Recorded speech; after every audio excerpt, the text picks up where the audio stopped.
বাজার সদাইয়ের ভিডিও আমি মাঝে মধ্যেই দিয়ে থাকি। তো আজকেও নিয়ে আসলাম বাজার সদাইয়ের ভিডিও। এই যে দেখুন, একটা ক্যাপসিকাম কিন্তু আছে, সাথে আছে পুঁইশাকের বিচি, আর এই যে একটা ফুলকপি, এটা দেশি ফুলকপি, তাই সাইজও ছোটো। আর আছে ক্ষীরাটা এখন যেহেতু সিজন চলছে, তাই ক্ষীরাও নিয়ে নিলাম 1 কেজি। খেতেও টেস্টি হয়, ক্ষীরাটা খেতে খুব ভালো লাগে, কচি ক্ষীরা।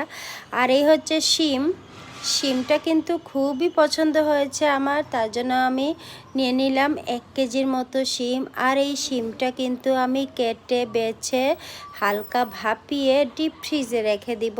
যখন এই শিমের সিজন থাকবে না, তখন এটা আমি রান্না করে খাবো। তারপর শিমটা কেমন লাগলো বলবেন।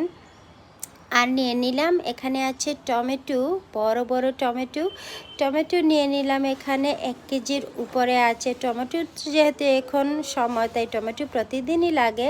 তো দেখুন, আমার বাজার সদাই আজকে এগুলোই ছিল। বাজার সদাইয়ের ভিডিও মাঝে মধ্যেই ছেড়ে থাকি, তো অনেকেই এই ভিডিওগুলো পছন্দ করেন। তো যাদের ভালো লাগে আমার মতো বাজার সদাই করতে, অবশ্যই লাইক, কমেন্ট, সাবস্ক্রাইব করে পাশে থাকবেন। সবাইকে অসংখ্য ধন্যবাদ যারা এতক্ষণ আমার ভিডিও দেখছিলেন।